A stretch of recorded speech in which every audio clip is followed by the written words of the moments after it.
Why do INFJs have few or no friends? 9 reasons you should know. Number 1. INFJs might have few or no friends because it's hard to find like-minded people. According to Myers-Briggs, the INFJ or the advocate is the rarest personality type of all, making up roughly 1 to 2% of the population. So purely statistically speaking, the odds are very slim for INFJs to meet other INFJs or like-minded people. Furthermore, catching an INFJ in the wild is hard due to their strong need for a lot of alone time. As lone wolf types who avoid large crowds or places where many people tend to congregate, there aren't any real natural public spaces or social events where you find an INFJ, next to maybe the library. Perhaps those chances of meeting a fellow INFJ or like-minded people are highest during college years. For instance, at an education that is known to be highly interesting for INFJs, like psychology or philosophy, where they attend mandatory classes. Take a good look around during those classes and try to spot one. The alternative is to lay out a trap with highly sensitive person books and ambient music CDs as a lure and hope for the best. Number 2. INFJs might have few or no friends because they have high standards for friendships. INFJs have a deep desire and need for authenticity and integrity. Idealists as they are, they strive for the best in life, and that includes the quality of their friendships. They enjoy deep conversations about life, philosophies, and intriguingly novel concepts. INFJs only truly open up to share their innermost thoughts, feelings, and compassion when they know for certain that they can trust the people around them. When they finally open up, their light begins to shine intensely. INFJs are passionate beings, lovers of life and seekers of beauty. To be able to share that passion and feel that others understand their soul, they need friends who share that same spirit. Friends who are seekers of beauty themselves, who are on the path of self-discovery and adventure. Friends who are honest, authentic, real, open, and want to create a beautiful life for themselves. Friends who are like the INFJ and caught up in something bigger than just the mundane way of conventional day-to-day living. Friends who also stare into the metaphorical horizon and want to create something fresh and new with their own lives for all to benefit from. Friends who can see the INFJ for who he or she is. To be seen is something INFJs long for in a society where they've been often misunderstood, often also taken advantage of because of their generosity and soft-spoken nature. They are very sensitive to other people's emotions and strive for and need harmony and peace. That's why INFJs also need to be sure that someone has a pure soul before they can be even considered a friend. People who can potentially hurt the INFJ intentionally or unintentionally are filtered out. INFJs also have high standards out of self-protection. Only the pure-hearted are allowed to enter their kingdom, so to speak. But those high standards make it that not everyone is a suitable friend, but INFJs rather be alone than have some mediocre placeholder friendships. That's just the way it is, quality over quantity. Number 3. INFJs might have few or no friends because they are focused on their life goals. Having a compelling vision for one's life is one thing, to manifest that vision so that it becomes reality is another. Luckily, INFJs are not just idle dreamers who hope what they wish for will come to them on a silver platter. They are diligent and persistent when it comes to making their dreams a reality. However, manifesting such great dreams comes with the necessary sacrifices in life. It requires immense amounts of energy, faith, and tenacious persistence to even begin to move the metaphorical mountains the INFJ sees at the horizon. But luckily, such great challenges excite them. People with the advocate personality type need big dragons to slay. Heading towards personal grand goals is our life's work, our life's mission. We need to be at least on that path. Otherwise, we feel lost, confused, bored, and meaningless. Pursuing these goals can be intense at times. So much so that maintaining friendships becomes a real challenge. INFJs find themselves often in a real conundrum about how to balance their social life with their life goals. One or the other will suffer eventually. We might feel guilty at times for our self-absorbed, recluse existence and invest more into friendships by showing up more. But before long, this existential nagging feeling creeps up on us again. It calls us back to what we've set out to accomplish in this life, and so the cycle continues. INFJs tend to have little to no friends because of the focus on life goals. It is painful to see some friendships fade because of this, but secretly we might be relieved at times, because we then don't have to go through that familiar guilt cycle again. Therefore, we strongly prefer friends who are like us, who need little maintenance and understand why we do what we do. Number 4. INFJs might have few or no friends because of social anxiety. Potentially, INFJs have all the traits to be warm, empathic, and charming communicators. Many even pride themselves on their refined social skills at the times they are in social situations.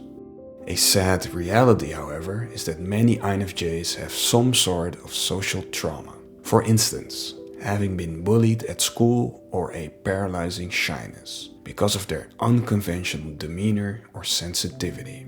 As this personality type tends to go through life with their hearts wide open during their youth, they can get hurt easily. So much so that they close it off and go through life, fearing others will hurt them again. Social anxiety is a common condition INFJs struggle with. This keeps them avoiding social situations and meeting new people who could potentially be a great friend that proves the opposite of what the hurt INFJ now believes about the world. Social skills need a lot of practice to develop. Social anxiety hampers the growth of social skills and maintains or worsens social anxiety. This vicious cycle is especially poignant because the INFJ can be so enticing and charming when they speak from the heart. Developing those warm social skills with the INFJ twist is the way out of the prison caused by social anxiety. But paradoxically, to grow those social skills, you need to be out there socializing. Sadly, the chance to develop that exuberant social side is lost time and time again, together with the potential friends. If you enjoyed this video, please give it a like. Now, let's continue. Number 5. INFJs might have few or no friends because they struggle with maintaining relationships. Maintaining friendships is a classic challenge for the INFJ. Human interaction costs them many times a lot of energy, unless it is of great quality. For example, meeting up face to face with a good friend we haven't seen in a while for a nice heart-to-heart. Often, those friendships work the best for us, where we can go weeks or sometimes months without seeing our good friends. But the moment we meet up again, it is as if we just spoke the day before. We then set aside a good amount of time to meet our friend and really indulge in that great quality of human contact, by spending the whole day or weekend even. And when we've absorbed each other's essence and caught up on what's going on in their lives and headspace, we return back to our own path. Of course, there can be some superficial contact in between those times, but it is very hard to keep that up consistently for the INFJ. The dawn of social media and smartphones has exacerbated this problem, however. Nowadays, there are so many more channels to communicate through, and the increasing pace of communication also demands faster replies to the incessant incoming streams of messages. But each reply fosters another incoming message, and due to that, INFJs might be hesitant to reply at all. To juggle all those different digital conversations leads to overwhelm and shutting down the INFJ. Friendships predicated on frequent superficial contact fade away, leaving only the very intimate ones. Or the INFJ may choose to keep their amount of friends at a minimum so that they don't have to adhere so much to the digital conversation etiquette, which can drive them insane.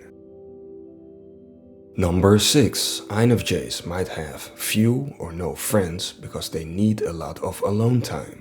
As introverts and often highly sensitive people, INFJs need frequent alone time to soothe their senses, contemplate and rest from the overwhelming outside world. Alone time is something that just comes with the introvert territory and is one of the most important sources of sustenance for the INFJ to maintain mental health.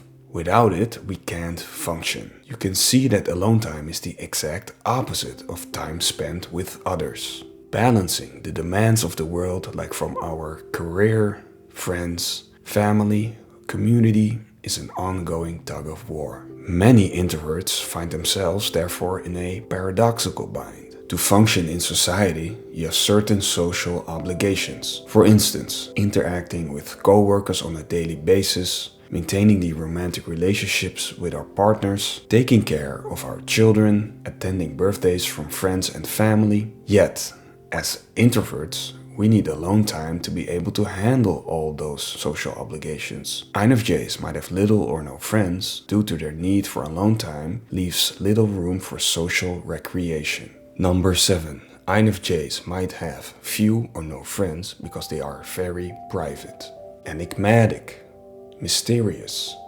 sage-like.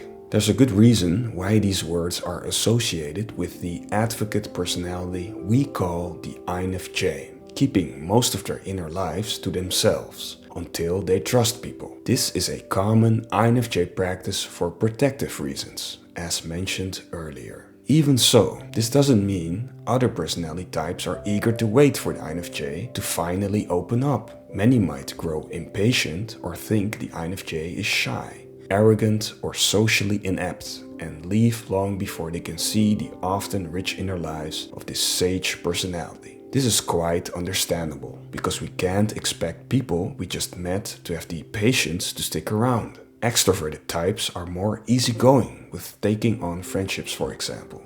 There is a beauty in that too. That other personality types have different needs has to be acknowledged and honored. Although there are people who do stick around long enough to see the INFJ shine when it finally lets its guard down, in reality, many have already left long before that could even happen, resulting perhaps in lesser potential friends for the private INFJ. Number 8. INFJs might have few or no friends because they are excellent self-entertainers. Perhaps the need for friends stems also from the moments people are bored. Why wouldn't someone cope with boredom by visiting some friends? It is a great deal, actually.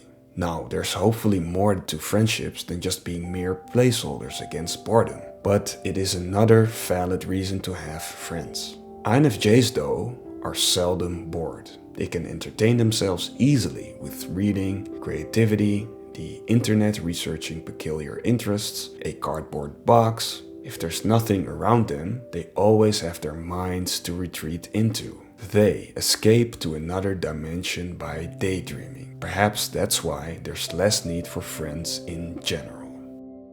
Number 9. INFJs might have few or no friends because they are independent. Lone wolves is again a great way for describing INFJs. Autonomy, freedom, and self-reliance are in many instances the ultimate goals they relentlessly desire and strive for. Strong enough to provide for oneself and to help others is their creed. Starting their own business or working as a freelancer are things they absolutely consider as a way to achieve those goals. The reason is that the INFJ is too headstrong, proud, and delicate for the long-term corporate 9-to-5 job life. On the flip side, this tendency to be independent has its downsides. It can lead to hyper-independence, where we won't rely on our friends despite needing it very much. Our quest for autonomy, freedom, and self-reliance is also one of the hardest things to achieve in life. So, it is often a lonely road, requiring a lot of sacrifice. For example, instead of partying or socializing, choosing to work on our business. Those sacrifices need to be made on a consistent basis, which sadly may leave friends out of the picture. Despite the fact that INFJs might have fewer friends for several good reasons, it absolutely doesn't mean we don't value the friends we have. We absolutely adore them, and they are a great source of inspiration to achieve our grandest goals like freedom in the first place. Subscribe for more videos and watch this video next.